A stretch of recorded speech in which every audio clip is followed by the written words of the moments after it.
गाकुलती येतो हरी शरण हरी निवडिता तुमची मज लागली सवी ठाईचे नवे मोगली आणि बोलावी ती फार बहुतोर नावडते तुमची मज लागली सवे आईचे नवे गडी भाविकेतांची आवडी मोठी भाविकेतांची आवडी मोठी तुका म्हणे मिठी घाली देवे तुमची मज लागली सवे ताईचे नवे नवो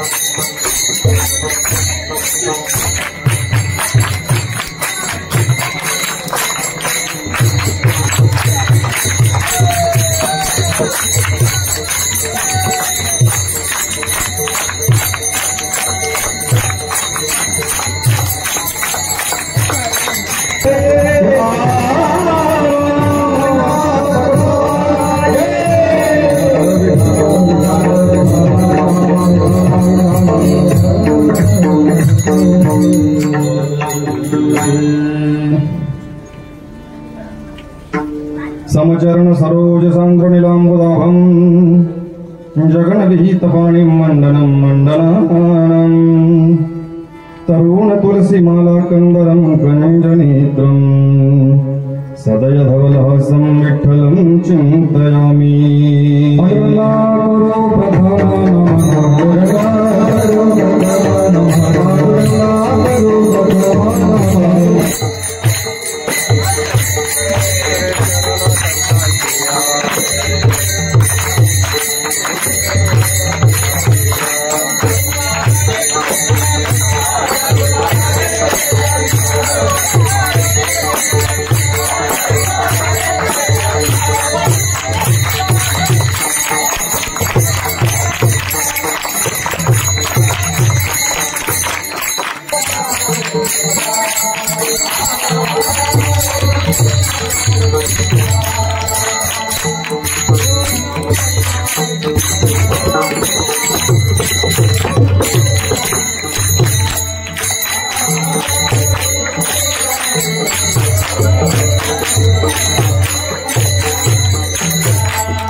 सच्चिदानंद विग्रहं पूर्ण ब्रह्म परानंदमीशमानंदि वल्लभं नमो सद्गुरु तुकया ज्ञान दीपा नमो सद्गुरु सच्चिदानंद रूपा नमो सद्गुरु भक्त कल्याण मूर्ति नमो सद्गुरु भास्करा पूर्ण कीर्ति देवादी देवा जगत्रय देवादी देवा जगत्रय देवादी देवा जगत्रय देवादी देवा जगत्रय श्री केशवा विनाशि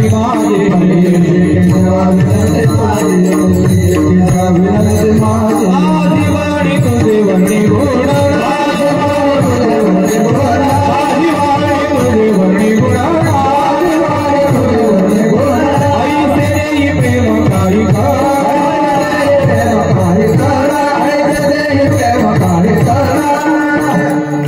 काकुलती येतो हरी क्षण भरी निवडिता तुमची मज लागली सवे ठाईचे नवे नवोगडी प्रस्तुत कीर्तन रूपी सेवेकरिता घेतलेला अभंग महान भगवत भक्त संत सम्राट श्रीमंत श्री जगद्गुरु तुकोबाराय यांचा 4 चरणाचा कालाच्या प्रकरणातील अभंग आजच्या सभेकरिता घेतलेला आहे. विठाला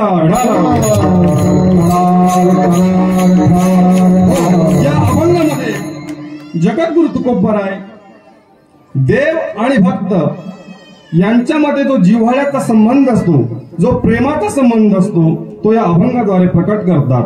काकुलती येतो हरी क्षण भरी निवडिता, तो भगवान परमात्मा आणि त्याचे भक्त एकमेकांवर अतिशय शुद्ध असं प्रेम करतात. पण जेव्हा त्या भगवंताचे भक्त जेव्हा त्याला आपल्यापासून क्षणभर जरी दूर केलं तरी तो भगवान परमात्मा ते सहन करत नाही. तर काकुलती येतो हरी, लगेच काकुलतीला येतो. का? कारण त्या ठिकाणी सांगतात भगवान परमात्मा, कारण तुमची मज लागली सवे ठाईचे नवे नवोगडी, कारण मी तुमच्याशिवाय राहू शकत नाही, कारण तुमची मला सवय लागलेली आहे. तुमची मज लागली सवे. का सवय लागली? कारण तुम्ही काही आत्ताचे माझे मित्र नाहीत. ठाईचे नवे नवोगडी, तर तुम्ही माझे फार पूर्वीपासूनचे जुने मित्र आहात आणि म्हणून तुमच्याशिवाय मी राहू शकत नाही. म्हणून तुमची मज लागली सवे ठाईचे नवे नवोगडी. तसं जर पाहायला गेलं तर या जगामध्ये मला बोलवणारे भरपूर आहेत आणि बोलावी ती फार, पण ते मला एवढे आवडत नाही की जेवढे तुम्ही मला आवडतात. बहुतोर नावडती आणि बोलावी ती फार, बहुतोर नावडती. कारण काय?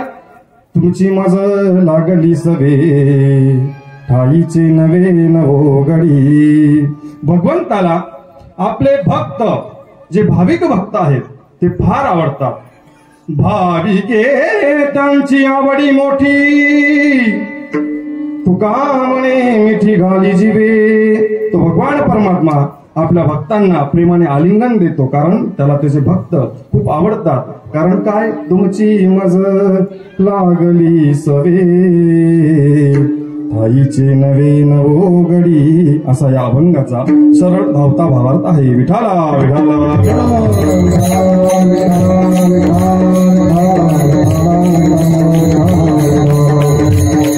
विस्तृत चिंतन करण्यापूर्वी थोडासा परिहार द्यायचा तो असा,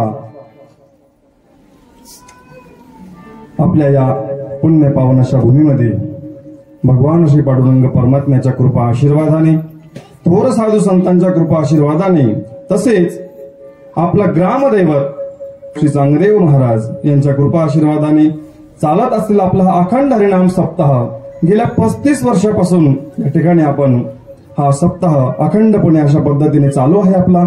आणि त्या 35व्या वर्षातला आजचा हा आपला शेवटचा दिवस, म्हणजेच काल्याचा दिवस, म्हणजेच महाप्रसादाचा दिवस. आणि या काल्याच्या दिवसाची सेवा सर्व ग्रामस्थांतर्फे आणि आपल्या या भजनी मंडळामार्फत मला प्राप्त झाली. त्यामुळे मी तुम्हा सर्वांच्या चरणी नतमस्तक होतो. विठाला विठाला विठाला. या कार्यक्रमाकरता जे उपस्थित आहेत सर्व गुणीजन मंडळी, त्यामध्ये हो आपले या सप्तामध्ये ज्यांनी ग्रंथराज ज्ञानेश्वरी पारायणाचं ज्यांनी पारायण केले असे असणारे आपले हरिभक्त परायण आपल्या भागाचे भूषण, त्यांचं नावातच भूषण आहे, असे असणारे आपले भूषण महाराजही कार्यक्रमाकरता उपस्थित आहेत. इकडे ज्यांचं आपण 2 दिवसापूर्वी सुंदर असं चिंतन ऐकलं असे असणारे आपल्या स्वानंद सुख निवासी सद्गुरू जोग महाराज वारकरी शिक्षण संस्थेचे आमचे माजी विद्यार्थी प्रथमेशजी महाराज मुंजवाडकर तेही कार्यक्रमाकरता उपस्थित आहेत. पुन्हा त्याच त्यांच्या गावाचे पुन्हा सुंदर असे गायनाचार्य दोघही मोहन महाराज हेही या कार्यक्रमाकरता उपस्थित आहेत. पुन्हा आमच्या निमगुळचे दादा गायनाचार्य हार्मोनियम वादक आमचे दादाही उपस्थित आहेत. पुन्हा आपल्या परिसरातील भजनी मंडळ शिरूड असेल, इकडे मागे हातसुने बाळापूर वगैरे बाळापूरचे दादा उपस्थित आहेत. सर्वजण कार्यक्रमाकरता उपस्थित आहेत. पुन्हा गावातील आपण सर्व ज्येष्ठ श्रेष्ठ मंडळी सर्वांच्या चरणी नतमस्तक होतो आणि सेवेला प्रारंभ करतो. विठ्ठल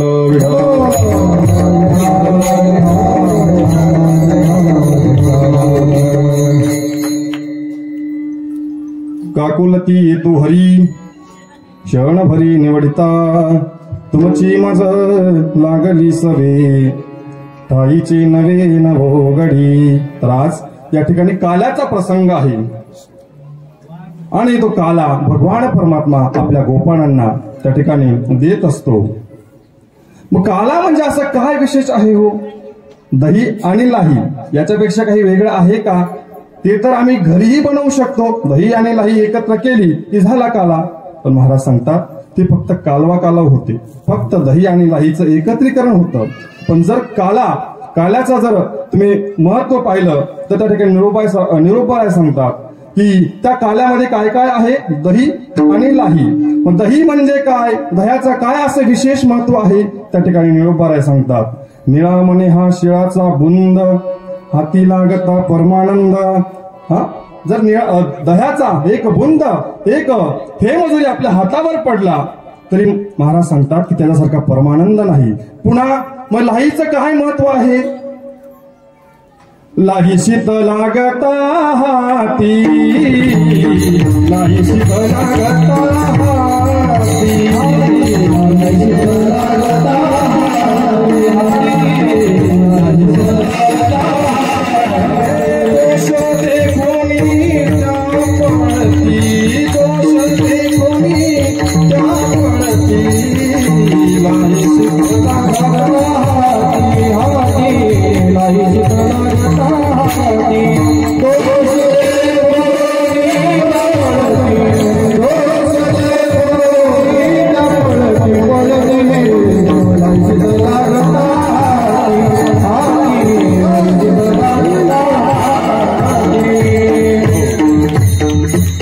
लाही शीत लागता लागता हाती दोष देखून त्या पळती. तर महाराज सांगतात अहो ती जे लाही आहे त्याचा एक शीत जरी तुमच्या हाताला लागलं तरी तुमच्या जीवनातले दोष नाहीसे होतात.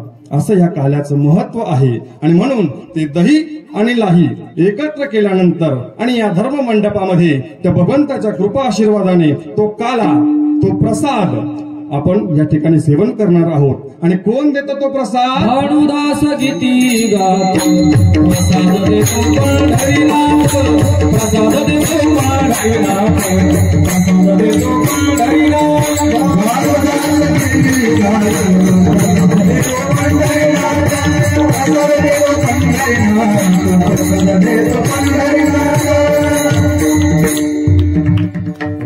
भानुदास गीती गात प्रसाद देतो पंढरीनाथ. तो भगवान परमात्मा स्वतः आपल्या गोपाळांना त्या ठिकाणी प्रसाद देत असतो. आणि म्हणून आज आपल्यालाही तो भगवान परमात्मा या ठिकाणी प्रसाद देणार आहे. भानुदास गीती गात प्रसाद देतो पंढरीनाथ. हा प्रसाद हा जो काला आहे तो भगवान परमात्मा कोणालाही देतो का हो? जे भाग्यवान आहेत त्यांनाच हा काला हा प्रसाद या ठिकाणी प्राप्त होत असतो. तया वेण कोणी नाही भाग्यवंते, है की नाही? देवाधिकांना सुद्धा त्या भगवंताने तो काला दिला नाही. काला वाटिता विधाता ठकविला, देवाधिकांना सुद्धा दिला नाही. काय केलं मग देवाधिकांनी काला खाण्यासाठी? त्या पाण्यामध्ये त्या ठिकाणी हो काल्याची या मिसे देव जरी झाले मासे. तर त्या ठिकाणी ते देव तो काला मिळावा म्हणून पाण्यामध्ये मासे होतात. भगवंताने जेव्हा आपल्या गोपाळांना काला वाटला आणि तो काला आपल्याला असा नाही मिळाला, कमीत कमी हे गोपाळ हात धुण्यासाठी जेव्हा त्या ठिकाणी यमुनेवर येतील तेव्हा तो काला, त्यांच्या हाताला लागलेला काला तो आपल्याला त्या निमित्ताने का होईना प्राप्त होईल. आणि म्हणून त्या ठिकाणी देव ते सुद्धा त्या ठिकाणी तो काला सेवन करण्यासाठी मासे होतात. म्हणून कोणालाही हा काला प्राप्त होत नाही, तर तो जे भाग्यवान आहेत त्यांनाच तो काला त्या ठिकाणी प्राप्त होत असतो. आणि म्हणून तो भगवान परमात्मा आपल्या लाडक्या भक्तांना, कोणत्या की जे भक्त आपल्यावर शुद्ध असं प्रेम करतात, निरपेक्ष निस्वार्थ असं प्रेम करतात, त्या भक्तांना तो भगवान परमात्मा काला देतो. किती प्रेम करतो भगवान परमात्मा आपल्या भक्तांवर, अमर्यादित अशा स्वरूपाचं प्रेम करतो. आणि भक्त देखील भगवंतावर तेवढंच प्रेम करतात की ज्या प्रेमाला आपण कोणत्याही प्रकारची उपमा देऊ शकत नाही. एवढं प्रेम भक्तही करतात. आपणही देवावर प्रेम करतो की नाही आपण, पण आपलं प्रेम कसं आहे, सर्वसामान्य प्रेम आहे. अगोदर आपण आपल्या कुटुंबावर प्रेम करतो. आपण कुटुंब वत्सल आहोत. किती प्रेम करतो कुटुंबावर. अहो देवाकडे जर गेलो ना आपण, मागताना सुद्धा काय मागतो देवाकडे, वाढावे संतान गृही व्हावे गृही व्हावे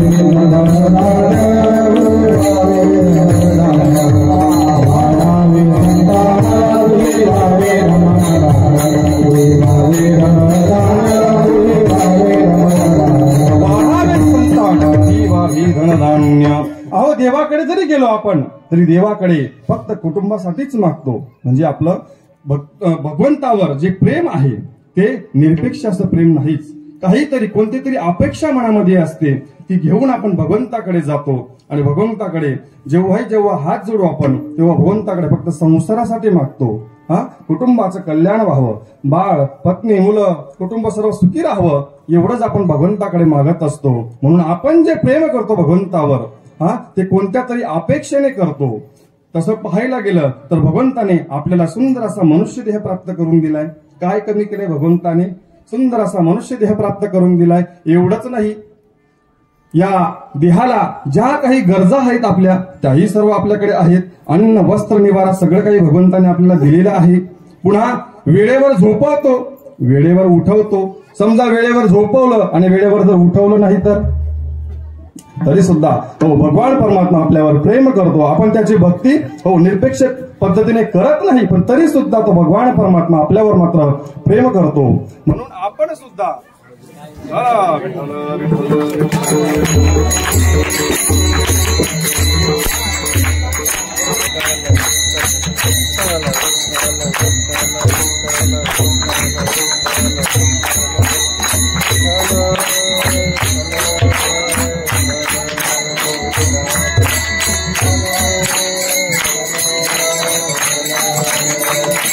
शहरामध्ये कुटुंबामध्ये कोण कोण असतं, पत्नी पती आणि एक मुलगा, बस. जास्तही त्या ठिकाणी जास्त पसरा त्यांचा नसतो. एक मुलगा बस, तेवढं झालं. मग पती दिवसभर कामाला जातो, घरामध्ये कोण राहतं, पत्नी आणि मुलगा. मुलगा रडला, काहीतरी खायला पाहिजे सांगितलं की आई काय करते, लगेच 2 मिनिटात होणारा स्वयंपाक, लगेच मॅगी. त्याचंही भागतं आणि तिचंही भागतं, स्वयंपाक करायचं काम नाही. पण या मॅगीमुळे महाराज खूप शरीराला धोका आहे. वेगवेगळ्या प्रकारचे केमिकल्स असतात, पुन्हा तो मैदा असतो, त्याच्यामुळे बऱ्यापैकी त्रास होतो. आताच आमच्या कॉलेजला एक घटना घडली महाराज, या मॅगीमुळे बरं का. जे वरवरचे जे फूड्स खातात ना आपण, त्याच्यामुळे श्रीमंत कुटुंब होतं. आमच्या कॉलेजमध्ये एक प्राध्यापिका आहेत की त्यांनी असंच 1च वर्षाचा मुलगा, घरामध्ये एवढा पैसा आहे महाराज, सासराही महाराष्ट्र बँकेमध्ये कामाला, पतीही चांगला मोठा बिझनेसमॅन, तरीही त्या कॉलेजला जॉबला आहे. आता झालं मूलबाळ झाल्यानंतर कमीत कमी 1-2 वर्ष तरी घरी आराम केला असता चाललं असतं. नाही, जॉबची एवढी त्यांना काळजी, मुलापेक्षा जॉब त्यांना जास्त आवडतो. आणि मग झालं असं, एक 6-7 महिने झाले, लगेच बाळाला घरी सोडून जॉबला रुजू झाल्या. आणि मग घरामध्ये 2-3 मावश्या, त्यांना मावश्या म्हणतात बरं का, शहरामध्ये जे कोणी घरामध्ये काम करतात ना त्यांना मावश्या म्हणतात. मग त्यांच्याकडे सोपवून दिलं बाळाला. आता जेवढा आई जीव लावेल मुलाला तेवढा त्या लावतील का महाराज? त्यांना काही पैसे मिळत आहे, थोडं लक्ष ठेवायचं, काहीतरी खाऊ घालायचं पटापट आणि झोपवून द्यायचं. बस झालं सुरू असंच वरच्यावर त्याला काहीतरी खायला द्यायचं. कोणाचंही लक्ष नाही. इकडे सासरा जॉबला जातोय, सासू घरात नव्हती, सासू वारली होती, आणि पुन्हा पती पण दिवसभर बिझनेसमॅन असल्यामुळे तेही घरात नाही. मग फक्त घरात कोण? फक्त त्या मावश्या, आणि स्वतःही इकडे जॉबला. महाराज एवढा बकार वाढला त्याचा, वरचं खाऊन खाऊन की त्याच्या श्वासाचा त्याला प्रॉब्लेम व्हायला लागला. आणि आत्ताच 15 दिवसापूर्वी शेवटी 2 मिनिटं फक्त श्वास त्याचा थांबला, त्रास व्हायला लागला. डॉक्टरकडे नेलं, चांगल्या डॉक्टरकडे नेलं, फक्त त्याला मध्ये घेतलं डॉक्टरने आणि लगेच बाहेर काढलं. जागेवर मेला मुलगा. तेव्हा डॉक्टरने विचारलं, तुम्ही काय करत होता नेमकं? तुमच्याकडे एवढा पैसा होता, सगळ्या गोष्टी होत्या, पण तरी सुद्धा तुम्ही लक्ष दिलं नाही. मग नेमकं काय झालं? तेव्हा ते विचारलं की तुम्ही असं काय खाऊ घालत होते? तेव्हा त्यांनी सांगितलं की हा मॅगीचा प्रकार आहे. जास्तीत जास्त मॅगी वरवरचे जे आपण पदार्थ देतो मुलांना, त्याच्यामध्ये आजकाल खूप केमिकल्स आहेत, आणि त्याच्यामुळे हो याला हा त्रास झाला. शेवटी हातातलं मूल गेलं. सांगायचं काय होतं मला? मॅगी. तर मग आईने काय केलं? त्याला मॅगी बनवून देणे. लगेच त्याने मॅगी खाल्ली, तोही आईला विसरला. बरं झाले किती मुलं झाले? हा, शाबास, लक्ष आहे म्हणजे तुमचं. तर 3 मुलं झाले. आणि मग शेवटचा मुलगा तो विचार करू लागला, आई प्रत्येक वेळेस येते, आपले 2-3 भाऊ आहेत, ते रडले की आई काय करते? प्रत्येक वेळेस येते, काही ना काही वस्तू देते आणि लगेच निघून जाते, म्हणजे तेवढ्या पुरता संबंध ठेवते. आणि त्या ठिकाणी मग तो हुशार होता. तो म्हटला, आता त्याने सुरुवात केली रडायला, रडू लागला. आई पुन्हा हातातलं काम सोडलं आईने. आई पुन्हा त्याच्याकडे आली, आता बाळा तुला काय पाहिजे? तू कशासाठी रडतोस? त्यावेळेस त्याने काहीच सांगितलं नाही. अरे सांग तरी, काय पाहिजे तुला? चॉकलेट देऊ, बिस्किट देऊ, मॅगी देऊ, काय देऊ? तो म्हटला, आई मला काहीच नको, मला फक्त कोण पाहिजे? तू पाहिजे. मला तुझ्याशिवाय दुसरं काही आवडतच नाही. आणि मग त्यावेळेस त्या आईला सुद्धा आनंद वाटला की इतर जे मुलं आहेत माझे, ते कोणत्या तरी कारणामुळे रडत होते. कोणाला चॉकलेट पाहिजे होतं, कोणाला बिस्किट पाहिजे होतं, कोणाला मॅगी पाहिजे होती, आणि त्याच्यामुळे ते रडत होते, त्यामुळे माझी अपेक्षा करत होते. पण हा जो मुलगा आहे तो मात्र फक्त माझ्यासाठी रडतो, त्याला मी आवडते. पण तिला सुद्धा आई एकदा भेटली, मग त्याला काही वेगळी वस्तू मागण्याची गरज आहे का महाराज? पुन्हा आईने मांडीवर घेतल्यानंतर, मग बाळा तुला चॉकलेट देऊ, बिस्किट देऊ, मॅगी देऊ की मोबाईल देऊ गेम खेळायला? सगळ्या गोष्टी त्याला विचारू लागली आई. का? कारण की आई प्राप्त झाली. तसं आपणही भगवंताची भक्ती करतो की नाही, पण कोणत्या तरी अपेक्षेने करतो. एखादी वस्तू प्राप्त व्हावी, एखादं काहीतरी आपले अडचण असते संसारातली ती पूर्ण व्हावी, आणि म्हणून त्यासाठी आपण भक्ती करत असतो. आणि मग भगवान परमात्मा सुद्धा म्हणतो, हा कोणत्या तरी निमित्ताने माझी भक्ती करतोय. भगवान परमात्मा काय करतो? ती वस्तू आपल्याला देऊन टाकतो, पण तेवढ्या पुरताच संबंध ठेवतो. कारण महाराज म्हणतात, हो कोणत्या तरी अपेक्षेने भक्ती करतो, आणि म्हणून भगवान परमात्मा तेवढेच त्या ठिकाणी त्याच्यावर प्रेम करतात. पण जे साधू संत आहेत ते मात्र असं नाही करत. ते कोणत्याही अपेक्षेसाठी भगवंताचं भक्ती करत नाही. जसा तो शेवटचा मुलगा होता, कोणतीही अपेक्षा केली नाही, फक्त काय मागितलं? आई मागितली. आणि आई मागितल्यानंतर महाराज कोणती अडचण त्याच्या जीवनात राहिली का? नाही, सगळं त्याला प्राप्त झालं. तसं साधू संत हो फक्त भगवंताची भक्ती करतात, निरपेक्ष भक्ती करतात, निष्काम अशी भक्ती करतात. म्हणून त्यांच्या जीवनामध्ये त्यांना हो कोणत्याही गोष्टीची कोणतीही कमतरता भासत नाही. ते म्हणतात, देवा अरे तुझ्याशिवाय आम्हाला दुसरं काही आवडतच नाही.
मज व्हावा तू मज व्हावा तू मज व्हावा वेळोवेळा. तर तो भगवान परमात्मा फक्त तू पाहिजे देवा, दुसरं काही नको. एकदा का तू प्राप्त झाला मग कशाची काय कमतरता. आणि म्हणून जीवीची या जीवा प्रेमा भावाची या भावा तुझ वाचून केशवा अनुनावडे हो. जीवे अनुसरली अजून काय तो ज वाचून केशवा अनुनावडे हो. तुझ्याशिवाय दुसरं काही आवडतच नाही देवा. तुला विश्वास बसत नाही का? तुझी शपथ घेऊन सांगतो देवा की तुझ्याशिवाय आम्हाला दुसरं काही आवडत नाही. तुझी रानवाही ना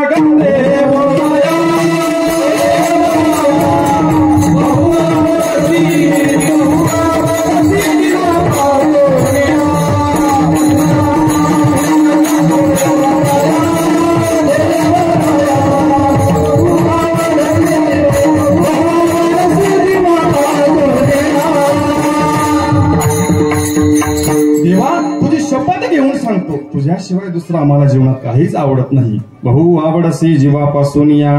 आणि मग हे ऐकल्यानंतर भगवान परमात्मा सुद्धा अर्जुनला सांगतात, अर्जुना अरे माझ्या भक्तांना जसं माझ्याशिवाय काही आवडत नाही ना तसंच मला सुद्धा देवा भक्ता जीवा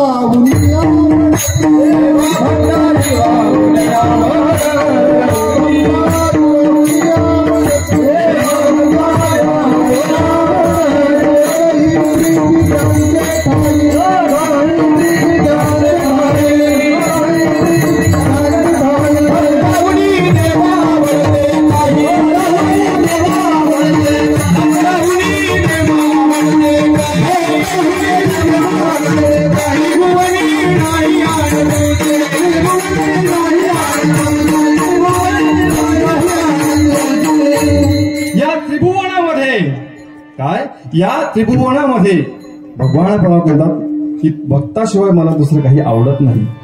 एवढं प्रेम तो भगवान परमात्मा सुद्धा आपल्या भक्तांवर करत असतो. सांगितलं भगवंताने सुद्धा अर्जुनाला सांगितलं, अर्जुना जसं माझ्या भक्तांना माझ्याशिवाय काही आवडत नाही ना तसं मी सुद्धा सांगतो. जसे ते माझी शपथ घेऊन सांगतात ना की तुझ्याशिवाय आम्हाला दुसरं काही आवडत नाही तसं अर्जुना तुला सांगतो मी. तया ऐसे दुसरी आम्हा पडियंती सोयरे नाही गा साचोकारे तुझी आण. तुझी आण म्हणजे तुझी शपथ घेऊन सांगतो अर्जुना, अरे मला सुद्धा माझ्या भक्तांच्या व्यतिरिक्त दुसरं कोणी आवडत नाही. माझी पत्नी स्वतःची ती आवडत नाही, मुलं आवडत नाही, माझा भाऊ बळीराम दादा तो आवडत नाही. एवढं प्रेम मी माझ्या भक्तांवर करतो, त्यांच्याशिवाय मला दुसरं कोणी आवडत नाही. इतकं शुद्ध प्रेम, निरपेक्ष प्रेम, निस्वार्थी प्रेम तो भगवान परमात्मा आपल्या भक्तांवर करत असतो. तसंच भक्त सुद्धा आपल्या भगवंतावर प्रेम करतात. एवढं शुद्ध प्रेम देव आणि भक्त यांचं एकमेकांवर असतं. अतिशय जिव्हाळा त्या प्रेमामध्ये आहे. मग या प्रेमाला कोणती उपमा देता येईल का? जसं भगवान परमात्मा आणि भक्त एकमेकांवर प्रेम करतात तसं अजून कोणी आहे का की जे एकमेकांवर एवढं शुद्ध प्रेम करतात? मग त्या ठिकाणी म्हणजे म्हटलं की हो करतात की जसं देव आणि भक्त एकमेकांवर प्रेम करतात तसं आई आणि मुलगा हे सुद्धा एकमेकांवर शुद्ध प्रेम करतात. आणि खरंच आई प्रेम करते का? महाराज किती प्रेम करते. 9 महिने 9 दिवसापर्यंत त्या बाळाचं ओझं पोटामध्ये वागवते. पोटी आहे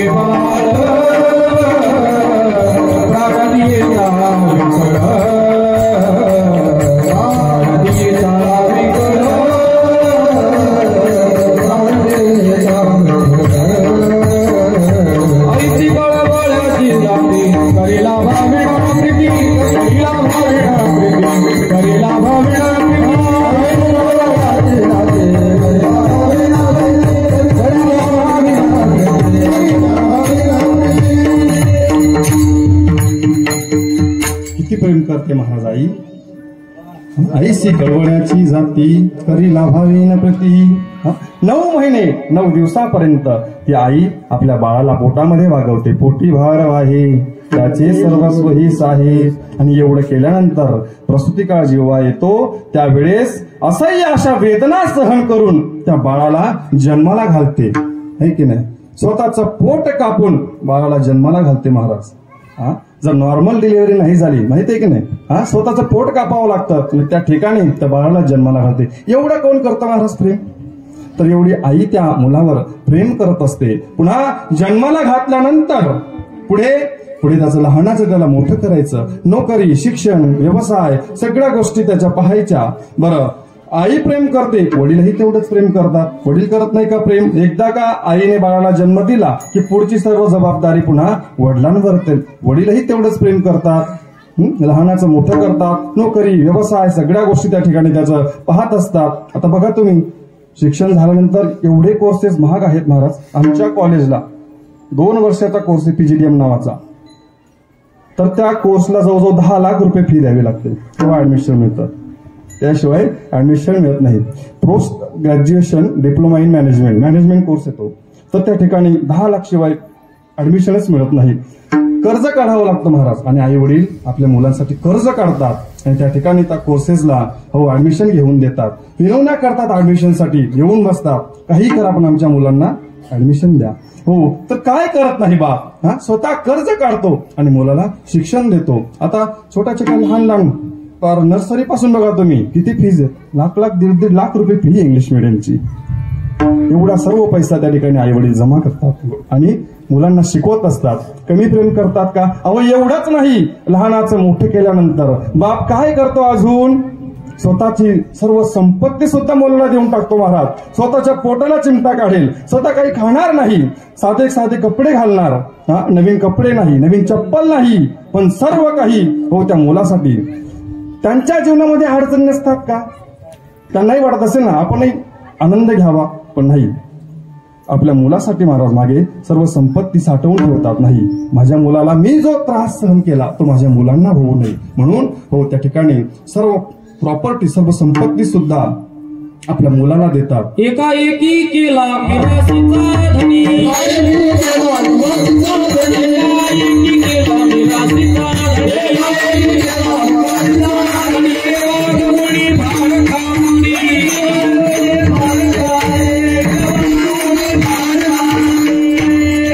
वागवणी भार खांदी, एकाएकी केला मिरासीचा धनी.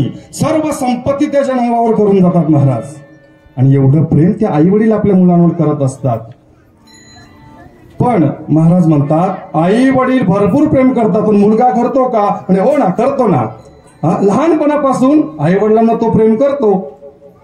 थोडा मोठा झाल्यानंतर नोकरी, शिक्षण, पुन्हा मित्रमंडळी मिळाल्यावर थोडं प्रेम कमी होत चालतं. पुन्हा पुढे लग्न होतं आणि मग लग्न झाल्यानंतर टिकतं का ते प्रेम? कारण ज्ञानोबांनी त्या ठिकाणी ओवी वापरली. पहिली ये बाळ कसे आई बाहेची पिसे, ते सरे मग श्रीमांसे बोलो ठाके. पहिली ये बाळ कसे आई बाहेची पिसे. महाराज, जेव्हा मुलगा लहान असतो त्यावेळेस आईशिवाय राहतच नाही महाराज. त्याला जर घरामध्ये आई दिसली नाही तर रडू लागतो. एवढं प्रेम त्याचं आईवर असतं. पुन्हा थोडा मोठा झाला, शाळेत जाऊ लागला, मित्र मैत्रिणी सर्व त्या ठिकाणी त्याला मिळाले की पुन्हा थोडंसं प्रेम कमी होतं. पुन्हा पुढे व्यवसाय वगैरे किंवा नोकरी याच्या निमित्ताने बाहेर पडला की मग अजून थोडं प्रेम कमी होतं. आणि एकदा का आई वडिलांनी त्याचं लग्न लावून दिलं की मग काय होतं? हळूहळू ते प्रेम अजून कमी होऊ लागतं आणि आई वडिलांवरचं प्रेम बाईवर ट्रान्सफर होऊ लागतं. आणि मग त्या ठिकाणी त्याला पत्नी आवडू लागते, पत्नीचं आकर्षण निर्माण होतं आणि आई वडिलांवरचं प्रेम कमी कमी होऊ लागतं. मग महाराज म्हणतात म्हणून देव आणि भक्त यांच्यामध्ये असं होतं का? देव आणि भक्त कायमस्वरूपी महाराज एकमेकांवर निरपेक्ष अशा पद्धतीने प्रेम करत असतात. तसं आई वडील आपल्या मुलांवर प्रेम करतात, पण मुलगा मात्र तेवढं प्रेम करत नाही. त्याचं प्रेम त्या ठिकाणी त्यांच्यावर कमी कमी होऊ लागतं. म्हणून अशी उपमा देव आणि भक्ताला आपण आई वडिलांच्या प्रेमाची उपमा देऊ शकत नाही. म्हटले मग अजूनही भरपूर आहेत ना. पती पत्नी शुद्ध प्रेम करतात महाराज. किती प्रेम करतात मोहन महाराज? हो, खूप प्रेम करतात. तो वरी म्हणती माझा मानिये देह सुखाची काजा, इंद्रिय मावळली आला बागुल राजा, पैसा विपरीत झाला तुझे देह नव्हे तुझा. जोपर्यंत पैसा कमवतोय तोपर्यंत महाराज सांगतात की तोपर्यंत प्रेम असतं. आणि त्याच्याही पुढे थोडं अजून गेलं की एकदा हातपाय थकले, जागेवरून उठता बसता येत नाही, कानाला ऐकू येत नाही, डोळ्याला दिसत नाही, हाताने जेवण करता येत नाही, चालता येत नाही, मलमूत्र विसर्जन कुठे करावं ही कळत नाही, कुठे थुंकावं हेही कळत नाही. सर्व घरामध्ये जेव्हा तो घाण करू लागतो, मग तेव्हा जी आयुष्यभर प्रेम करणारी पत्नी मग ती म्हणते, महाराज म्हणतात बाईल म्हणे खर मरता तरी परे नाशी रे घर थुंकून. या कोण म्हणता असं? जिने आयुष्यभर संसार केला ती शेवटी म्हणते. बरं, हेच पत्नीच्याही बाबतीत आपण लावू शकतो. जसं पत्नी असं म्हणते तसं पतीही जर चांगला असेल म्हातारपणात आणि जर पत्नी आजारी पडली त्याचेही असेच वाक्य असतात. माझ्या कुटुंबातलं दूरचं नात्यातलं सांगतो तुम्हाला मी. पती आणि पत्नी, पती इन्स्पेक्टर होता, सुंदर अशा पद्धतीने लग्न वगैरे झालं, दोघांचं एकमेकांवर चांगलं प्रेम. आणि मग पण झालं असतं की 2-4 वर्ष झाले नाही मूलबाळ झालं नाही, 10 वर्ष झाले महाराज वाट पाहतायत नाही मूलबाळ झालं. बरं, काही हरकत नाही, स्वीकार केला त्यांनी, काही हरकत नाही, देवाची इच्छा नाही ना, नाही तर नाही. पण दोघांचं मात्र एकमेकांवर अतिशय शुद्ध प्रेम. पण झालं असं की 10-15 वर्ष झाली लग्नाला आणि मग हळूहळू ती पत्नी खूप आजारी पडू लागली. एवढी आजारी पडायला लागली महाराज, ते अंथरुणच सोडीना. 10 ते 15 वर्ष झाली, 20 वर्ष झाली अंथरुणाला खेळून बसलेली आहे. शेवटी त्याचं एवढं प्रेम त्या पत्नीवर, रोज केस सुद्धा विचारून देणं, अंघोळ घालून देणं, जागेवर उठवून बसवणं, खाऊ घालणं हाताने, एवढं प्रेम महाराज, एवढी सेवा, खूप चांगली सेवा केली त्यांनी सुद्धा तिची. पण तोपर्यंत महाराज शेवटी एक दिवशी कंटाळला, मागे एकदा भेटण्याचा योग आला. तेव्हा म्हटले ते की बास, करून करून किती सेवा करू, भरपूर सेवा केली, आता असं वाटतं की आता हिने आवरून घ्यावं. बघा, मला एक सांगायचं होतं, संसारातलं प्रेम करता पण किती कुठपर्यंत. तर शेवटी तो सुद्धा म्हटला की आता एकदा हे आवरेल ना तर बरं होईल. शेवटी तोही कंटाळला. हे संसारातलं प्रेम आहे महाराज. तसं देव आणि भक्त यांना कधीही एकमेकाचा कंटाळा आहे का? नाही. निस्वार्थ असं प्रेम असतं. तसं संसारातलं प्रेम टिकत नाही. मग काही हरकत नाही, आई मुलाचं प्रेम नाही, पती पत्नीचं प्रेम नाही, मग इतर कोणाचं? म्हटलं आहेत की इतर नातेवाईक आहेत, मित्र मैत्रिणी आहेत, तेही प्रेम करतात. महाराज म्हटले, अहो जिथं आई आणि मुलाच्या प्रेमाची उपमा देता येत नाही देव आणि भक्ताच्या प्रेमाला, पती आणि पत्नीच्या प्रेमाची उपमा देता येत नाही, तेव्हा इतर नातेवाईकांचं काय घेऊन बसले? इतर तर सब हे पैसों के भाई, दिल का साथी कोई नहीं, जब तक पल्लों में है पैसा तब तक लोग सलाम करे, एक बाग पैसा निकल गया तो कोई नहीं मिठा बोले, जोरी काम धंदा तो वरी बहीण म्हणे दादा. सगळे जे नातेवाईक आहेत इतर सगळे जण हे सुखाचे दिल्या घेतल्या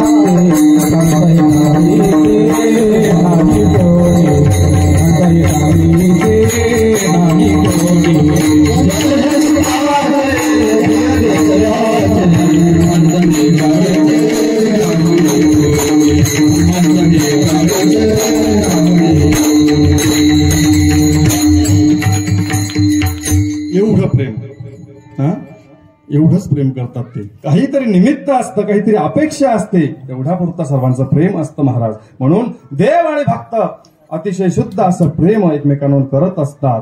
भगवंताला आपले भक्त एवढे आवडतात महाराज, एवढी त्या भगवंताला आपल्या भक्तांची आवड आहे, ते महाराज अभंगाच्या शेवटच्या चरणात सांगतात. भाविकांची आवडी मोठी, आवडी मोठी,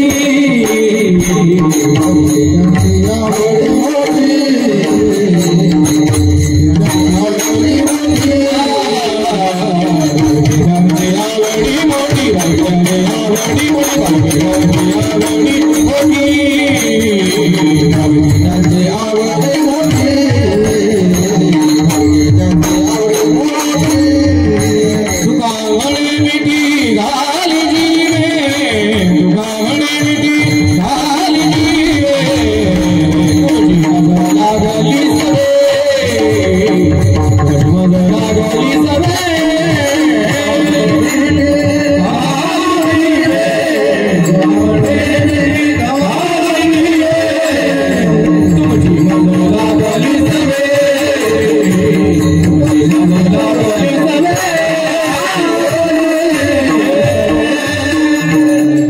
त्यांची आवडी मोठी, तुका म्हणे मिठी घाली जीवे. भगवंताला आपले भक्त खूप आवडतात. भाविक भक्त जे आहेत ते भगवंताला आवडतात. किती आवडतात महाराज? देखा नवलता प्रभूची अद्भुत प्रेम भक्ताची, जे सारथ्यपण पार्थाचे करीतो असे. किती प्रेम! भगवान परमात्मा अर्जुनासाठी रथाचा सारथी होतो महाराज. एवढं प्रेम त्या भगवंताचं. अहो एवढंच नाही, तो अर्जुन जर कधी रागावला तर त्याला भगवान परमात्मा शांत करतात. जर रुसला तर त्याला समजूत घालतात. तो रुसे की बोझावी आहे, तो कोपे की निवांत साहे, नवल पिसे लागले आहे पार्थाचे देवा. एवढं प्रेम तो भगवान परमात्मा आपल्या भक्तांवर.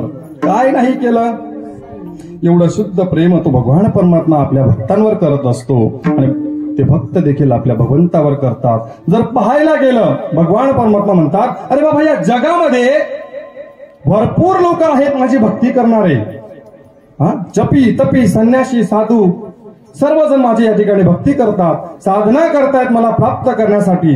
पण मला ते एवढे आवडत नाही जेवढे मला तुम्ही आवडतात. हे महाराज अभंगाच्या 3ऱ्या चरणामध्ये सांगतात. आणि बोलावी ती फार,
बोलावी ती फार, बहु थोर नावडती. बोलवतात, माझी भक्ती करतात, पण कोणत्या तरी अपेक्षेने भक्ती करत असतात. त्यामुळे मला ते एवढे आवडत नाही.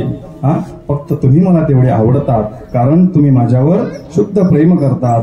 बरं किती प्रेम करतात की त्याला काही कोणत्याही प्रकारची उपमा देता येत नाही. निरपेक्ष अशा पद्धतीने तुम्ही माझ्यावर प्रेम करतात. हो, पण मग भगवान परमात्मा आपल्या भक्तावर प्रेम करतात. आणि त्या ठिकाणी तर भगवान परमात्मा सांगतात की बाबांनो, तुमची मला एवढी सवय लागलेली आहे, तुमची माझा लागली सवय, तुमची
अभंगाच्या दुसऱ्या चरणामध्ये महाराज सांगतात आवडत नाही की जेवढे तुम्ही आवडतात, कारण काय तर मी तुमच्यावर प्रेम करतो. हो, तुमची मला सवय लागलेली आहे. कोणत्याही गोष्टीची सवय लागण्यासाठी महाराज, जर एखाद्या गोष्टीची सवय लागली तर ती सवय मोडत नाही. मग भगवंताला एवढी काय सवय लागली असेल? भक्तांची तुमची मज लागली सवय असं म्हणण्याचं कारण काय? कारण की ते जे भक्त आहेत भगवंताचे ते काय आजकालचे आहेत का? नाही. ठाईचे नवे नवोगडी आत्ताचे नाही. जे जे कोणी भक्त म्हणून, जे जे कोणी सवंगडी म्हणून भगवंताचे त्या ठिकाणी जन्माला आले ते काय आजचे नाहीत, तर ते पूर्वीपासूनचे आहेत. जन्मोजन्मीपासून तुकोबराय सुद्धा सांगतात की आम्ही प्रत्येक जन्मामध्ये जे जे झाले अवतारे तुका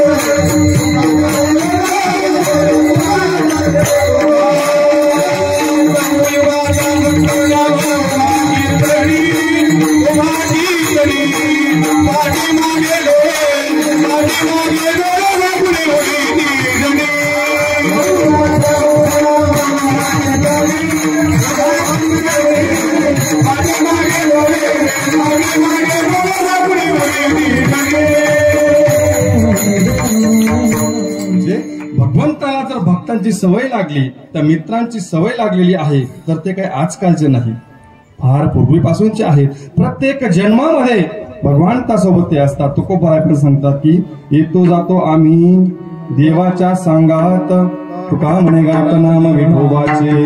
आम्ही प्रत्येक जन्मामध्ये भगवंतासोबत असतो, कोणत्या ना कोणत्या रूपामध्ये त्या ठिकाणी भगवंतासोबत असतो. आणि म्हणून हो, हे जे गोपाळ आहेत हे सुद्धा भगवंताचे. हे गोपाळ म्हणजे काय फक्त मित्रच नाहीत, हे कोणते ना कोणते भक्त आहेत. कोणीतरी मागच्या जन्मातले भगवंताची सेवा करणारे देवाचे लाडके भक्त आहेत. आणि म्हणून त्यांना आनंद देण्यासाठी भगवान परमात्मा या ठिकाणी हो त्यांना काळा देत असतात, प्रसाद देतात, त्यांच्याबरोबर क्रीडा करतात. आणि तेच या ठिकाणी आपल्याला गोकुळामध्ये भगवंताने ज्या गोकुळामध्ये आपल्या मित्रांबरोबर सवंगड्यांबरोबर ज्या लीला केल्या त्यांचंच आता या ठिकाणी आपल्याला उच्चारण करायचंय. चरित्र ते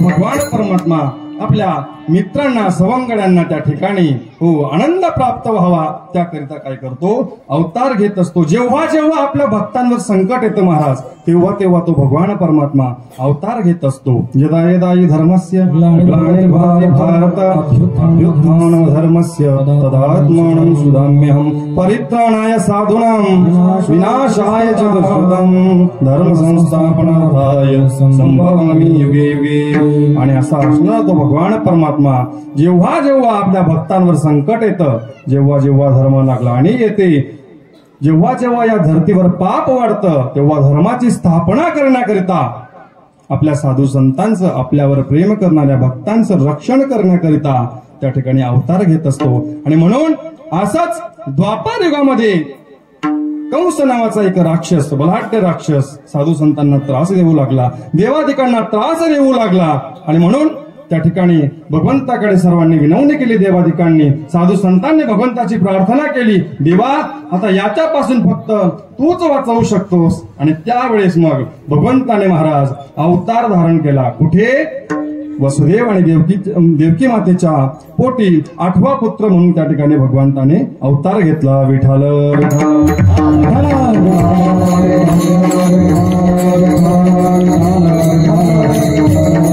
भगवंताने अवतार घेतला. कारागृहामध्ये त्या ठिकाणी लहान अशी सुंदर तेजस्वी मूर्ती देवकी मातेला त्या ठिकाणी भगवंताने त्या ठिकाणी अवतार घेतला. आणि मग त्याला पाहून वसुदेव देवकी माता दोघांनाही खूप आनंद झाला की भगवान परमात्मा आपल्या पोटी जन्माला आले. पण अतिशय सुंदर असं लहान स्वरूप ते पाहिल्यानंतर दोघांनाही आनंद झाला. आणि पुन्हा क्षणार्धात दोघांच्याही डोळ्यामध्ये पुन्हा अश्रू येऊ लागले.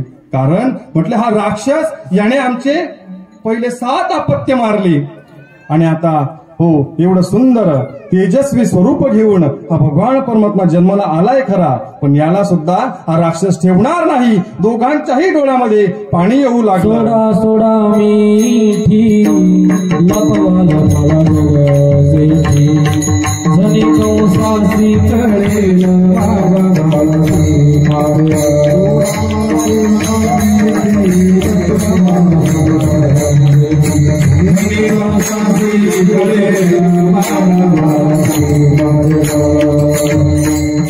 आणि मग दोघंही त्या ठिकाणी चिंता करू लागले. दोघांच्याही डोळ्यात पाणी आलं. इतका सुंदर देखणा मुलगा आम्हाला प्राप्त झालाय, पण हा कंस ठेवणार नाही. दोघांनाही वाईट वाटू लागलं. पण त्या ठिकाणी भगवान तर सांगतात अरे बाबा मी काही मरण्यासाठी आलोय का? अरे मी मारण्यासाठी आलोय. काळजी करू नका, फक्त एक काम करा.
आणि मग त्या ठिकाणी वसुदेवांनी भगवान श्रीकृष्णांना लगेच त्या ठिकाणी मथुरेमध्ये नंद बाबाच्या घरी त्या ठिकाणी गोकुळामध्ये घेऊन गेले. आणि त्या ठिकाणी जी माया जन्माला आली होती तिला घेतलं आणि कारागृहामध्ये घेऊन आले.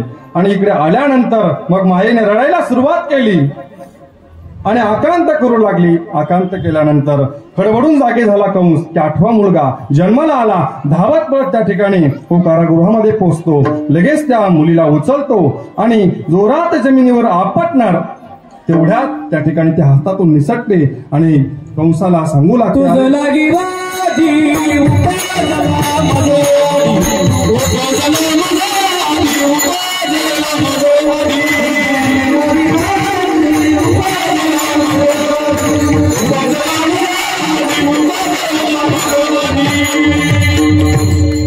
बाबा अरे मला काय मारतोस? मला मारण्याआधी तुला मारणारा जन्माला आलेला आहे आणि तो गोकुळामध्ये वाढतोय असं सांगितलं. आणि त्या ठिकाणी मग थरकाप सुटला की मला मारणारा जन्माला आलेला आहे. त्या ठिकाणी घाबरतो तो. या इकडे गोकुळामध्ये इकडे भगवान परमात्मा यशोदा मातेच्या बाजूला हो झोपलेले आहेत. म्हटलं आई अगं मी झोपण्यासाठी आलेलो नाही, जागे हो, आईलाही जागे करतात, जो जरा रडू लागतात सर्व गवळणींनाही जागे करतात. आणि मग काय, सर्व गवळणींना त्या ठिकाणी हो माहिती पडतं की अरे यशोदा मातेला पुत्र झालाय. प्रत्येक गवळण एकमेकाला सांगू लागते.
आणि मग त्या ठिकाणी गवळणी एकमेकाला सांगू लागतात, अरे यशोदा मातेला पुत्र झालाय, नंद बाबांना पुत्र झालाय.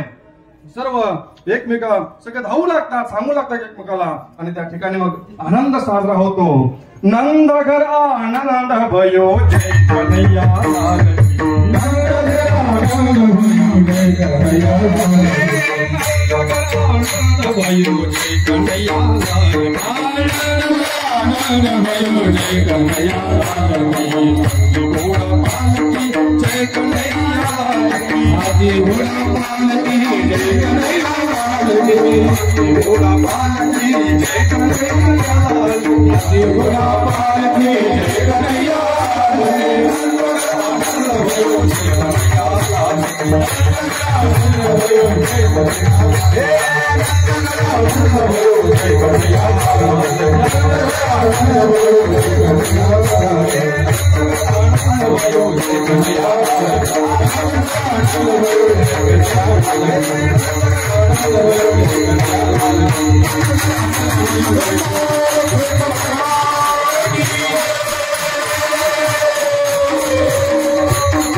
आणि मग अशा प्रकारे त्या ठिकाणी आनंद साजरा करू लागतात सर्वजण की भगवंत हो त्या ठिकाणी जन्माला आलेले असतात. एवढं सुंदर रूप राजसा सुकुमार मदनाचा पुतळा रवी शशी कळा देखलिया कस्तुरी मळवट चंदनाची ओटी कस्तुरी मळवट चंदनाची ओटी. सर्व गवळणी त्या ठिकाणी गोळा होऊ लागतात भगवंताला पाहण्यासाठी. त्या ठिकाणी झुंबड उडते महाराज, सर्वजण त्या ठिकाणी भगवंताला पाहू लागतात. एवढं सुंदर रूप, किती सुंदर. काळा सावळा पोर कुणाचा बाई, पोर कुणाचा, पोर कुणाचा, पोर कुणाचा बाई. काळा सावळा पोर कुणाचा बाई. सुंदर असं सावळे सुंदर रूप मनोहर, सुंदर असं रूप घेऊन भगवान परमात्मा त्या ठिकाणी हो नंद बाबाच्या घरी त्यांनी अवतार घेतलेला असतो. आणि मग सर्व गवळणी त्या ठिकाणी एकत्र होतात आणि भगवंताला पाहू लागतात, आनंद घेतात त्यांच्या रूपाचा. पुढे हळूहळू भगवान परमात्मा घरामध्ये रांगू लागतात महाराज. तळवे तळ हात टेकीत,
एकदा टाळ्या वाजवा सर्वांनी. सुंदर असं दोघही महाराज, भूषण महाराज आहेत, इकडे प्रथमेश महाराज आहेत, दोघही मोहन महाराज आहेत. सुंदर असं या ठिकाणी गायन करत आहेत. बरं झालं ते आल्या आज, नंतर काय खरं नव्हतं, आरामामुळे आवाज गेला. खरंच धन्यवाद सर्वांना. सर्वजण थांबले, महाराज तेही थांबले. त्यांचं आज रात्री कीर्तन आहे, जाणार होते पण त्यांना म्हटलं काही करा, आजच्या दिवस थांबा. भूषण महाराज पारायण संपलं होतं त्यांचं, पण तरी त्यांनाही आग्रहाने थांबवलं आणि म्हणून सर्वांना धन्यवाद देतो. ढाला ढाला ढाला.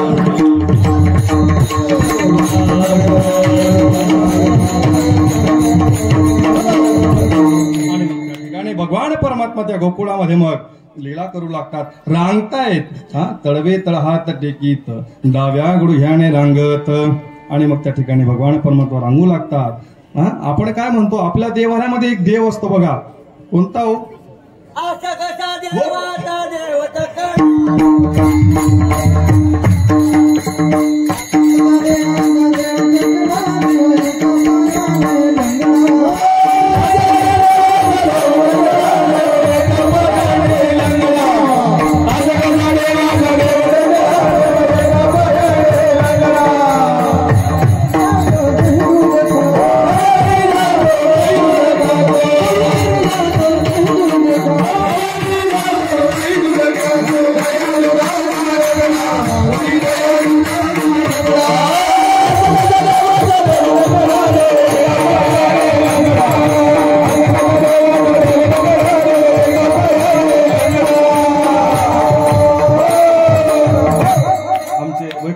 बापू एक सुंदर ताल लावायचे बरं का. लंगडा रे लंगडा रे लंगडा रे लंगडा, असं कसं हे लंगडा रे लंगडा रे लंगडा रे लंगडा, देव एक पायाने लंगडा, असा कसा असा कसा असा कसा, देव एक पायाने चाले लंगडा, देव एक पायाने चाले लंगडा.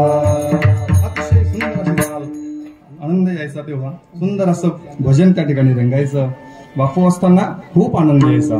तर लंगडा रे लंगडा, भगवान परमात्मा लंगडत लंगडत चालू लागले, वेगवेगळ्या लीला करू लागले, हळूहळू मोठे होऊ लागले. आपला वेळ पण झालेला आहे की नाही. लवकर लवकर भगवान परमात्मा त्या ठिकाणी मग मोठे झाले. आणि मग काय, एक एक सवंगडी त्या ठिकाणी गोळा करू लागले.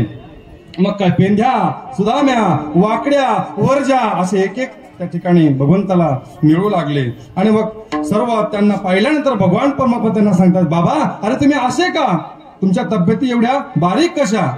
बर का मोहन महाराज, एवढ्या बारीक कशा तुमच्या तब्येती? म्हणे देवा काय सांगावं, आमच्या घरी दही दूध आहे पण आम्हाला खायलाच मिळत नाही. सर्व आमचं काय होतं, मथुरेला जातंय दही दूध, आम्हाला मिळतच नाही. म्हटले मग एक काम करतो, तुम्हाला मी भरपूर खाऊ घालणार, फक्त मी सांगेल तसं माझं तुम्हाला ऐकावं लागेल. मी फक्त तुम्हाला माझ्या मागे मागे तुम्हाला यावं लागेल. मी तुम्हाला काय करेल, पोटभर देईल. आजी देत पोट भरी, पुरे म्हणाल तोरी, पण काय करावं लागेल, माझं ऐकावं लागेल. माझ्या संघटनेमध्ये जर यायचं असेल, जसं मी सांगेल तसं तुम्हाला ऐकावं लागेल. आल्या आल्या कोणत्याही प्रकारचं पद मागायचं नाही. याला काही दिलं, मला अजून दिलं नाही असं अजिबात म्हणायचं नाही. संघटना पक्ष होता त्यांचा, हो, एक संघटना तयार केली. सांगू लागले की फक्त काय करायचं, मी सांगेल तसं ऐका, मी तुम्हाला पोटभर खाऊ घालणार. आजी देतो पोट भरी, पुरे म्हणा तू भरी. कोणी कोणाशी बोलायचं नाही, हळूहळू चला, कोणी कोणाशी न बोला. आणि मग त्या ठिकाणी देवाला सांगितलं सर्वांनी, देवा जसं तू सांगशील तसं आम्ही ऐकू तुझं. आणि मग त्या ठिकाणी भगवंताने मग सुरुवात केली. रोज एक एक गवळणीच्या घरी चोरी करायला सुरुवात केली. आणि अशा पद्धतीने त्या ठिकाणी भगवंत चोरी करतायत. आपल्या लाडक्या मित्रांना, सवंगड्यांना पोटभर त्या ठिकाणी दही दूध खाऊ घालतात. पण होता असं एक दिवशी, जो पेंद्या असतो तो पेंद्या विचार करतो की असं देवाच्या मागे मागे असं किती दिवस फिरायचं. किती दिवस त्याचं ऐकायचं? रोज तो सांगेल त्या पद्धतीने त्याचं ऐकावं लागतं, त्याच्या मागे मागे जावं लागतं, तेव्हा आपल्याला दही दूध खायला मिळतं. जर आपणच जर हे शिकून घेतलं तर म्हटलं आपणच चोरी करायचं शिकून घेऊ. तो काय काय कोणकोणत्या ट्रिक्स वापरतो ते आपण शिकून घेऊ आणि मग आपला स्वतंत्र पक्ष म्हणजे आपलं स्वतः आपण चोरी करणार. कोणाची आपल्याला गरज पडणार नाही, देवाची गरज पडणार नाही. आणि म्हणून त्या ठिकाणी मग पिंड्या विचार करू लागला, आता जेव्हा पुढची चोरी करायची राहील तेव्हा काय करणार? भगवंतावर आपण लक्ष ठेवू आणि काय काय करतो भगवान परमात्मा ते सगळं शिकून घेऊ आणि मग पुढे आपण एकट्याने चोरी करायची, देवाच्या मागे जायची आपल्याला गरज नाही. आणि म्हणून दुसऱ्याच दिवशी पुन्हा त्यांची मीटिंग ठरली. भगवान परमात्मा सांगू लागले सर्व गोपाळांना, आता आपल्याला या गवळीच्या घरी जायचंय. मग काय करायचं? सर्व शस्त्र वगैरे आपले घेतले का? शस्त्र म्हणजे काय होते त्यांच्याकडे तेव्हा? मग आता पिंड्या बारीक लक्ष ठेवू लागला. म्हटलं आता शिकून घ्यायचंय आपल्याला. म्हटलं देवा काय काय घ्यावं लागेल? म्हणे या बारीक माती घ्यावी लागेल. म्हणजे बारीक माती कशासाठी? अरे चोरी करता करता जर गवळीने पकडलं तर तिच्या डोळ्यामध्ये टाकण्यासाठी आपल्याला बारीक माती पाहिजे. म्हणे देवा जर ती चष्मा घालून आली तर? अरे म्हणे मग एक काम करा तुम्ही काय करा, बारीक बारीक काटे सोबत घ्या. कोणता काटा म्हणतात त्याला? जो त्याला तिन्ही साईडला बोराटीचा काटा ना, गोरकू. हा, तर तो काटा घ्या. म्हणजे काय करा, समजा जर गवळण पकडायला आली तर काय करायचं? ते काटे टाकायचे जेणेकरून तिच्या पायात तो काटा घुसेल आणि ती थांबेल. म्हणे देवा जर ती चप्पल घालून आली तर? म्हणे इथं मर. त्याला सांगितलं बाबा अरे एवढ्या चौकशा करू नको, मी बरोबर करेल नियोजन, फक्त काय करा मी सांगतो तसं ऐका. आणि मग म्हटलं काही हरकत नाही. मग काटेही घेतले, मातीही घेतली. म्हणे अजून बारीक बारीक खडे घ्या. पिंड्या म्हटला अहो आता हे बारीक खडे कशासाठी? देवाने सांगितलं अरे मोठमोठ्या त्या ठिकाणी माठावर माठ ठेवलेले असतात, काय म्हणतात त्याला? आमच्या भाषेत उडतन म्हणतो आम्ही, उडतन.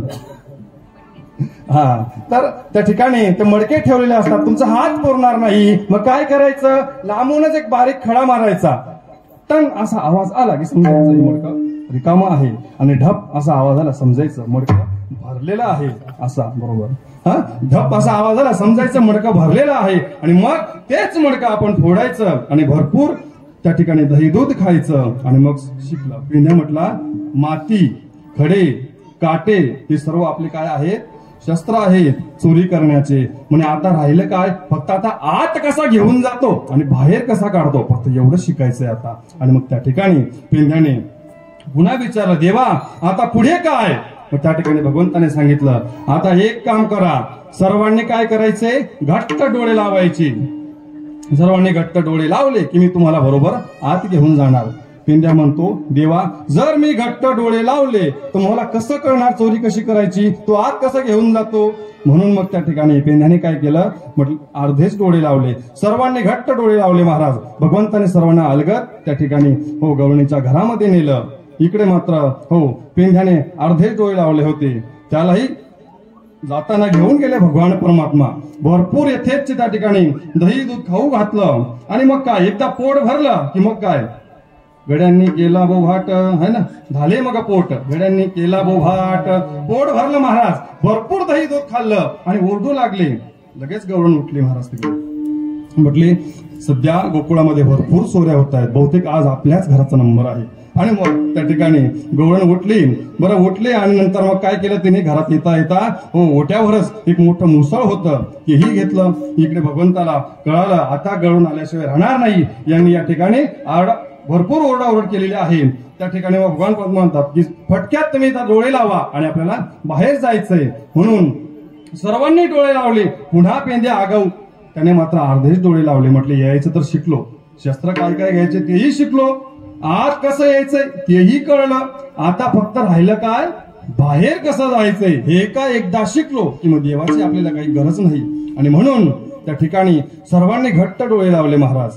आणि पेंध्याने अर्धेच डोळे लावले. सगळ्यांना देवाने बाहेर काढलं आणि पेंध्याने अर्धेच डोळे लावले म्हणून त्याला बरोबर अर्धाच बाहेर काढला. आणि मग काय? इकडे गवळणीने दरवाजा उघडला. बघते घरात तर सर्व दही दूध सांडलेलं, मडके फोडलेले, पण चोर मात्र एक चोर घरात दिसतोय आणि तोही अर्धाच. मग काय दोन्ही हा पाय धरले गवळणीने आणि मुसाने दे दनादन एवढा मार त्याला मारायला सुरुवात केली. महाराज जोर जोरात रडू लागला पेंड्या, कृष्णा कृष्णा वाचव जोर जोरात ओढतो लागतो. इकडे मात्र सर्व गोपाळांना भगवंताने अलगद बाहेर काढलेलं होतं. सर्वांना सांगितलं, बाबांनो व्यवस्थित खाल्लं ना, पोट भरलं ना? सर्व म्हटले, देवा अहो भरपूर या ठिकाणी पोट भरले. तुझ्या संगतीमध्ये राहण्यामुळे देवा आम्हाला खूप आनंद प्राप्त होतोय, है की नाही? तुझी संगती झाली आमची निश्चिंती, नाही देखील अरे आम्हाला घरी काय मिळत होतं? काहीच नाही. घरी ताकाचे सरोवर, इथे नवनीताचे पोर. आणि विचारानंतर सर्वांनी आनंद व्यक्त केला. म्हटलं, बाबा पण सर्व आले का बाहेर? म्हणे, देवा सर्व तर दिसत आहे पण पेंड्या काही दिसत नाही देवा. म्हटले, नाही. आणि मग त्या ठिकाणी पुन्हा सर्व भगवंताला माहिती होतं पेंड्या कुठे आहे. पुन्हा मग भगवान परमात्मा इकडे पेंड्याकडे येतात. पेंड्या या ठिकाणी जोर जोरात रडत असतो. महाराज लाल बंद झालेला असतो, डोळ्यातून पाणी वाहतंय, नाकातून पाणी वाहतंय. इकडे गवळण खाली सपाटा चालूच आहे. आणि मग कृष्ण विचारतो, पेंड्या काय झालं, कस काय अडकला तू इथं? आणि त्यावेळेस मग सांगितलं, म्हणे, देवा अर्धे डोळे लावले होते. अरे तो असा आगाऊपणा केलाच का? नाही देवा, मला शिकायचं होतं. तू कशी चोरी करतोस ते मला शिकायचं होतं. म्हणे, मग कशी काय ना पुढे आगाऊपणा?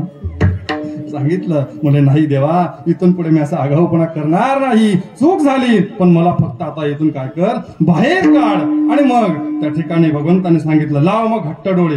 पुन्हा त्याला डोळे लावायला लावले आणि अलगद त्याला बाहेर काढला. अशा पद्धतीने त्याला भगवंताने बाहेर काढलं. पण झालं असं महाराज, तो म्हटला, देवा कृष्णा तू फक्त एका चुकीमुळे मला एवढी मोठी शिक्षा दिलीस, एवढा मार खाऊ घातला, याचा बदला घेण्याशिवाय मी राहणार नाही. बर का, याचा बदला घेण्याशिवाय राहणार नाही. हो, लक्षात ठेवलं. मग त्याने कोणी पेंढ्याने लक्षात ठेवलं की आता पुढे भगवंताचा देवाचा बदला घ्यायचा. आणि असं करत पुढे मग बरेच दिवस गोकुळामध्ये चोऱ्या त्या ठिकाणी चालू होत्या. भरपूर त्या ठिकाणी सर्वांना भगवान परमात्मा आनंद देत होते. पुढे झालं असं की सर्व गवळणी तक्रार करू लागल्या देवाच्या आईजवळ, म्हणजे यशोदा मातेजवळ. यशोदे अगं याला आवर. आवरी आपला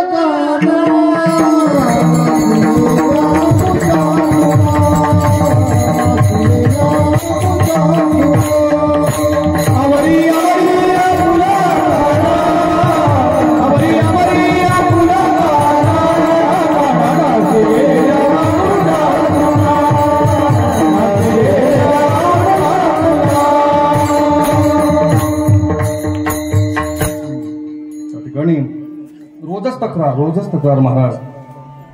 यशोदे अगं आम्हाला याने राहणं मुश्किल केलंय गोकुळात, याला आवर. ऐकत नाही, रोजच घरामध्ये येतो, चोरी करतो. एवढंच नाही, चोरी तर करतोस, पुन्हा जाता जाता आमच्या सासू सुनांमध्ये भांडण लावून जातो. म्हणजे काय करतो, म्हणजे दोघांच्याही तोंडाला हात पुसून जातो. जेव्हा आम्ही सोफेतून उठतो मी बघते सुनेकडे, सुनेच्या तोंडाला हात पुसलेले. मी तिलाच रागावते, काय कर तूच चोरी करते, तूच दही दूध खाते आणि त्या कृष्णाचं नाव सांगते. लगेच ती मला म्हणते, आत्या थोडं तुमच्याही तोंडाकडे बघा, तुमच्याही तोंडाला दही लागलेला आहे, लोणी लागलेलं आहे. आणि असं आमच्या सर्वांच्या तोंडाला हा हो दही दूध लावून जातो. अगं आमच्यातच भांडणी लावतो, कंटाळा आम्ही आला, याचं काहीतरी कार. यशोदे कृष्णाला सांगावे, गोकुळी राहावे का जावे. है की नाही? सगळ्याजण तक्रार करू लागल्या. दुसरी आली धावत, याने ग बाई काय केली मात.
गवळणीच्या तक्रारी येत आहेत. कंटाळल्या यशोदा माता. आता काय करावं कळेना. सांगितलं कृष्णा आता इथून पुढे तू घरी थांबायचं नाही. मग काय करायचं? रोज गाई चारण्यासाठी तू वनात जायचंय.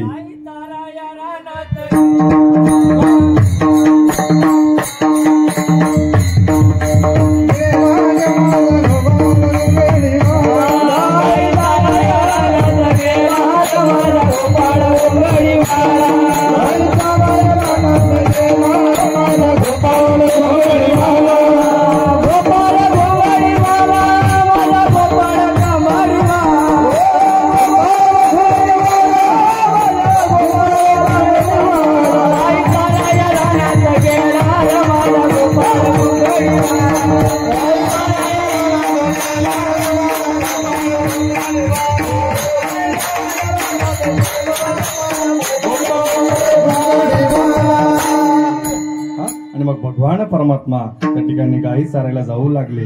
खांद्यावरी कांबळी हातामध्ये काठी हातामध्ये काठी कांबळी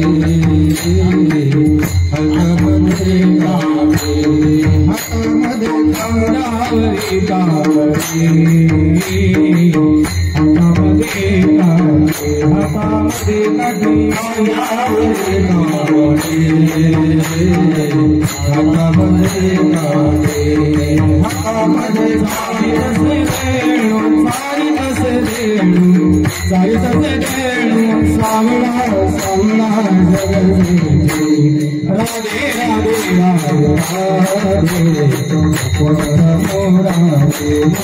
राधे राधे राधे राधे राधे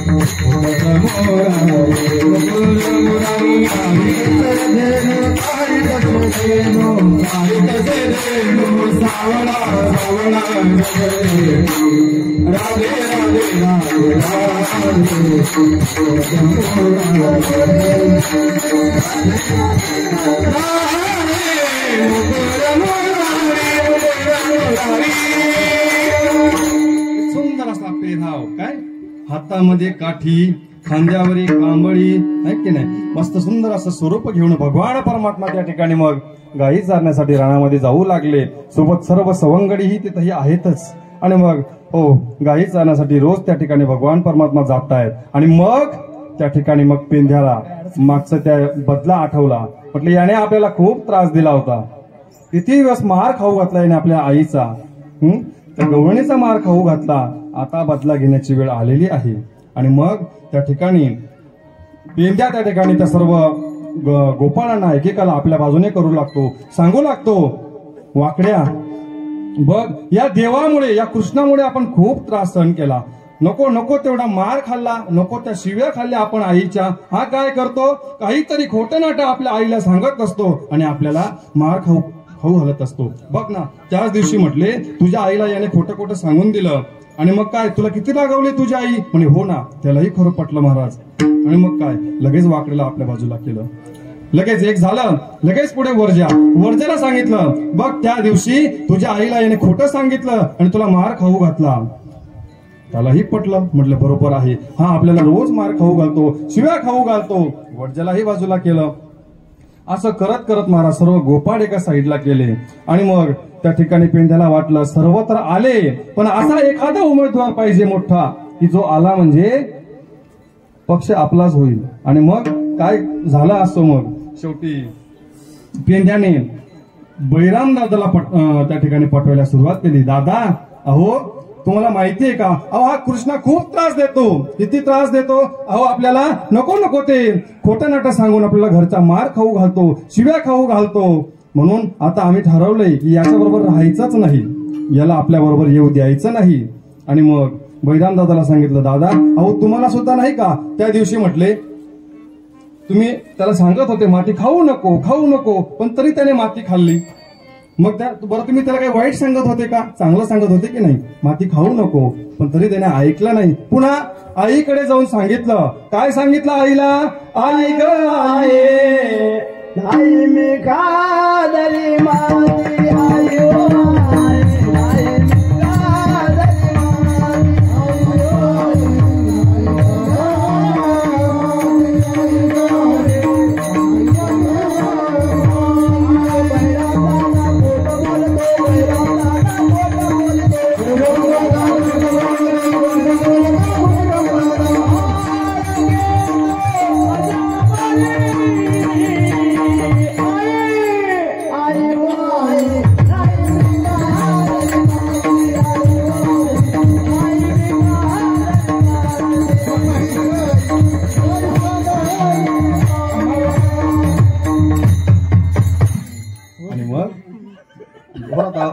जोरात आवाज दिला दादाने.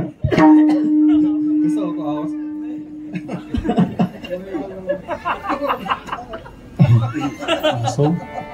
खूप विनोदी आहेत बरं काय. खूप मोहन महाराज म्हणजे इतके विनोद करतात ना. काय पदवी दिली होती महाराज तुम्ही त्यांना?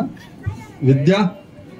वा वा वा. मग अहो एवढे विनोद असतात ना रूम मध्ये, फक्त ऐका तुम्ही. वा असो म्हणजे तेही असं आईच्या नावाने एक सुंदर त्यांच्याकडे व्हिडिओ होता, तो पाहिला होता आम्ही. अतिशय सुंदर आवाज लिहिला त्याच्यामध्ये. हा तर जोरात त्या ठिकाणी मग सांगतो, कृष्णा सांगतो, आई अगं हा दादा खोटं बोलतो. हा दादा खोटं बोलतो, ही माती खाल्लीच नाही.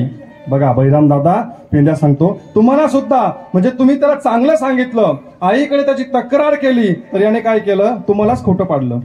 म्हटलं मी माती खाल्लीच नाही, म्हणजे तुम्हाला सुद्धा आईचं बोलणं खावं लागलं. असा हा कृष्ण आपल्याला त्रास देतो. म्हणून काय करायचंय, याच्या बरोबर आपल्याला राहायचंच नाही, याच्यापासून आपल्याला वेगळं व्हायचंय. आणि मग ठरवलं सर्वांनी, काही हरकत नाही. दुसऱ्या दिवशी पुन्हा रोज सकाळी त्यांची मिटिंग ठरायची. कोणत्या वनामध्ये गायी चारायला जायचं त्यांची मिटिंग ठरायची. आणि म्हणून पुन्हा सकाळी सर्व एकत्र जमले. म्हणजे आज आपल्याला निधी वनामध्ये गायी घेऊन जायची आहे. सर्वांनी फक्त होकार दिला, हो काही हरकत नाही जाऊ. पण झालं असं, सर्व गोपाळ ते कुंजवनात गेले. भगवान परमात्मा सकाळी सकाळी सर्व गायी घेऊन निधी वनात जातात. बराच वेळ वाट पाहतात. 10 वाजले, 11 वाजले, 11:30 वाजले. बरोबर का दादा? किती वाजले?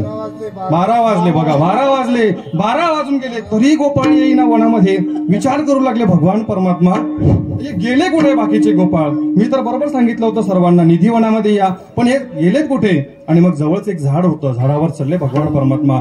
टोकावर गेले आणि पाहिलं तर सर्व गायी आणि सर्व गोपाळ कुंजवनामध्ये आहेत आणि आपण एकटेच निधी वनामध्ये. म्हटले काहीतरी चुकलं वाटतं आपलं, आपण चुकीचं सांगितलं की यांनी चुकीचं ऐकलं, काहीतरी गैरसमज झालाय. म्हटले काही हरकत नाही, सर्व गोपाळ त्या ठिकाणी कुंजवनात आहेत, आपणही त्या ठिकाणी जाऊ. आणि मग गोपाळ सर्व गोपाळांकडे भगवान परमात्मा सर्व गायी त्या ठिकाणी वाळू लागतात आणि कुंजवनामध्ये जातात. मग कुंजवनामध्ये गेल्यानंतर सर्व गायी एकत्र होतील तेवढ्यात लगेच मध्येच पेंड्या थांबला.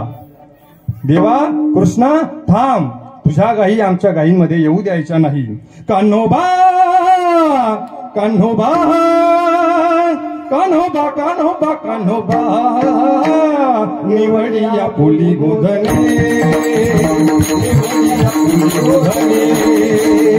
निवडिया पुली गोधने, निवडिया पुली गोधने. कान्होबा कान्होबा कान्होबा कान्होबा निवडिया पुली गोधने, निवडिया पुली गोधने, निवडिया पुली गोधने, निवडिया पुली गोधने. ठिकाणी पिंड्या लगेच मध्येच थांबला. म्हटले देवा कृष्णा तुझ्या गायी आमच्या गायींमध्ये येऊ द्यायच्या नाही. अरे बाबा झालं काय, कशासाठी येऊ द्यायच्या नाही, काय झालं, काही चूक झाली का माझी? त्या ठिकाणी सांगू लागलं. मग पेंड्या म्हणतो देवा कृष्णा अरे तुझी एक चुकी नाही, भरपूर चुका झाल्यात तुझ्या, त्याच्यामुळे आता आम्हाला तुझ्या बरोबर राहायची अजिबात इच्छा नाही. म्हटले काय झालं? म्हटले त्या दिवशी तू इथं बसला जागेवर आणि तुझ्या गायी लांब चारायला गेल्या, तू काय केलंस? जागेवर बसला, आम्हाला गायी वाळायला पाठवलं. बरं आम्ही तिकडे गेल्यानंतर तू एवढा भारी आहेस की जागेवर बसून आमची एवढी सुंदर शिदोरी होती. काय काय होतं शिदोरीमध्ये? 5 पोळ्या 3 भाकरी, 1 कानवाला 1 पुरी, आम्हाडिले वरले दुरी, आमची ठकमुनी खाल्ली शिदोरी. कान्होबा कान्होबा कान्होबा कान्होबा कान्होबा निवडिया पुली गोधने, निवडिया पुली गोधने. म्हटले 5 पोळ्या 3 भाकरी 1 कानवाला 1 पुरी, इतकी सुंदर माझी शिदोरी होती. बरं तुझ्या गाईच वाळायला मी गेलो आणि इकडे काय केलं तू? आमची शिदोरी एवढी सुंदर शिदोरी खाऊन घेतली. भगवान परमात्मा म्हणतात, कृष्ण म्हणतात की अरे बाबा चूक झाली, याच्या पुढे असं करणार नाही. म्हटले नाही अजिबात नाही, तू आमच्यात यायचं नाही. अरे जाऊ द्या माझं सोडा, पण माझ्या नंद बाबाकडे तरी पहा, तू चांगला आहे की नाही, त्याच्याकडे तरी पहा, कमीत कमी त्याच्याकडे पाहून तरी मला तुमच्यामध्ये घ्या. किती प्रेम करतात माझे नंद बाबा तुमच्यावर. आणि मग त्या ठिकाणी सांगितलं पेंद्याने, म्हटले तू आणि तुझा म्हातारा तुम्ही सारखेच आहात, तेही काही सोपे नाही. पर्येसी शारंग धरा, पाठी लागला तुझा म्हातारा. म्हटले एक दिवशी तुझी गाय लांब वनामध्ये चरायला गेली. त्या ठिकाणी नाही मोरा बैल सॉरी, तुझा जो बैल होता मोरा नावाचा, तो चरता चरता पार जंगलामध्ये निघून गेला. मग आम्ही दिवसभर त्याला शोधलं. म्हटले शोधून कसं शोधत होतो, सापडला नाही. आम्हाला वाईट वाटलं की कुठे गेला असेल, आणि म्हणून त्या ठिकाणी आम्ही संध्याकाळी तुमच्या नंदबाबाकडे विचारण्यासाठी आलो. कमीत कमी विचारावं तरी की घरी आला की नाही मोरा बैल. जेव्हा विचारायला गेलो तेव्हा तुझा नंदबाबा म्हटले काठी घेऊन पाठीमागे लागला. प्रेमाने बोलणं तर सोड, काठी घेऊन पाठीमागे लागला. पाठी लागला तुझा म्हातारा. म्हटले म्हणून तू काय आणि तुझा बाप काय, सर्व सारखेच आहेत. अरे म्हणे माझी आई तरी चांगली आहे ना, तिच्याकडे तरी पहा, तुम्हाला किती दही दूध खाऊ घालते. म्हटले शिव्या देते तुझी आई पण तशीच आहे. म्हणजे तुझा अख्खा खानदान तसंच आहे. काय प्रेम होतं महाराज. लहान लहान गोपाळांचं भांडण होतं त्या ठिकाणी. आणि म्हणून असं सांगितल्यानंतर मात्र भगवान परमात्मा त्या ठिकाणी रडू लागतात, काकुळतीला येतात. हे अभंगाच्या प्रथम चरणामध्ये सांगतात. काकुलती हरी,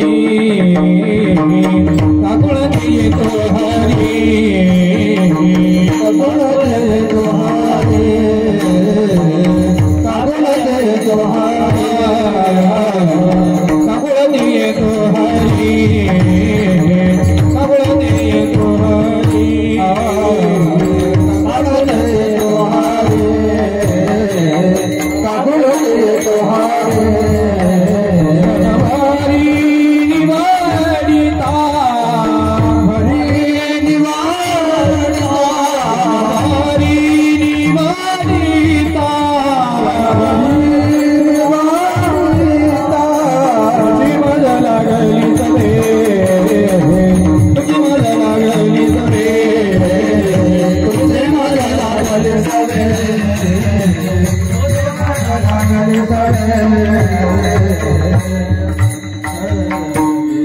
आणि शेवटी भगवान परमात्मा महाराज विनवणी करू लागतात, काकूळ त्याला येतात. बाबांनो झाली चूक, विसरून जा, इथून पुढे असं होणार नाही. त्या ठिकाणी विनवणी करू लागतात भगवान परमात्मा आणि रडू लागतात. आणि मग त्यावेळेस शेवटी ते लहान मुलांचं भांडण होतं. महाराज भरपूर बोलला पेंड्या, पण पेंड्यालाच पुन्हा त्या ठिकाणी दया आली भगवंताची. भगवान परमात्माला रडताना पाहून त्या ठिकाणी पुन्हा पेंड्याने भगवंताला जवळ घेतलं. आणि मग सर्व गोपाळ त्या ठिकाणी एकमेकाला आलिंगन घेऊ लागले. सुकामाने मिठी घालीची वे, सर्व आलिंगन घेतात त्या ठिकाणी. आणि मग एकत्र आले आणि मग त्या ठिकाणी आनंद घेऊ लागले. पुन्हा त्या ठिकाणी वेगवेगळे खेळ घेऊ लागले. एखादा खेळ पाहू, हा बाबा बोरा, हा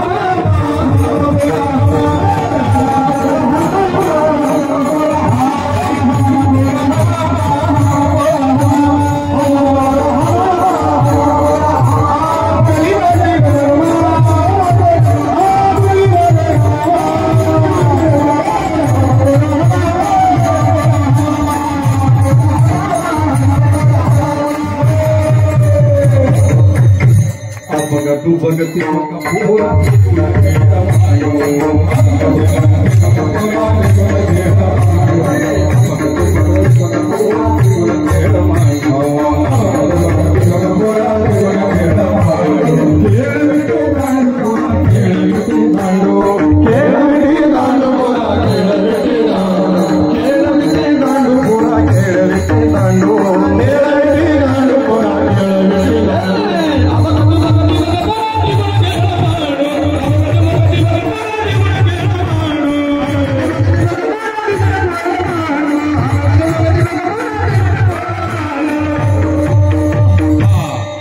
वेगवेगळे खेळ त्या ठिकाणी मग खेळू लागले.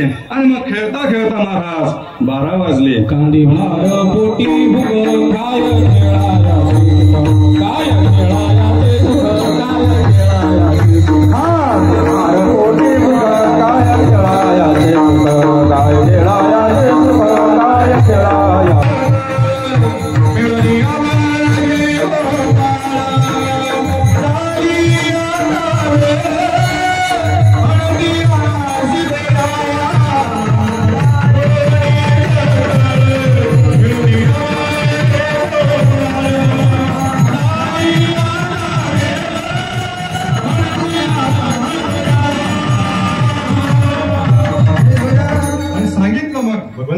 सांगितलं सर्वांना, बाबा तुमच्या सर्वांच्या शिदोऱ्या आणा, जशी माझी आई तशी तुमची पाहिजे.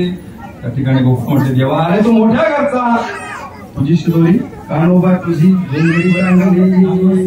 भांगोली आहे की नाही. हा म्हटलं अरे तुझे मोठे, तू मोठ्या घरचा आहे, तुझी शिदोरी चांगलीच राहणार. अरे तू जन्माला घालणार आहे तू आहेस आणि देणार आहे तू आहेस. त्या ठिकाणी आमच्याकडे एवढी शिदोरी चांगली नाही. त्या ठिकाणी भगवंत म्हटल्या, बरं काही हरकत नाही बाबा, जशी आहे तशी आणू. आणि त्या ठिकाणी सर्वांच्या शिदोऱ्या एकत्र केल्या आणि त्या ठिकाणी भगवंताने सर्व काला केला आणि तू या ठिकाणी भगवंताने लोकांना दिला. तोच काला आपल्याला सुद्धा आता त्या ठिकाणी सेवन करायचंय. त्याच्या अगोदर एकदा भगवंताचं नाम घ्यायचं. विठो आपल्या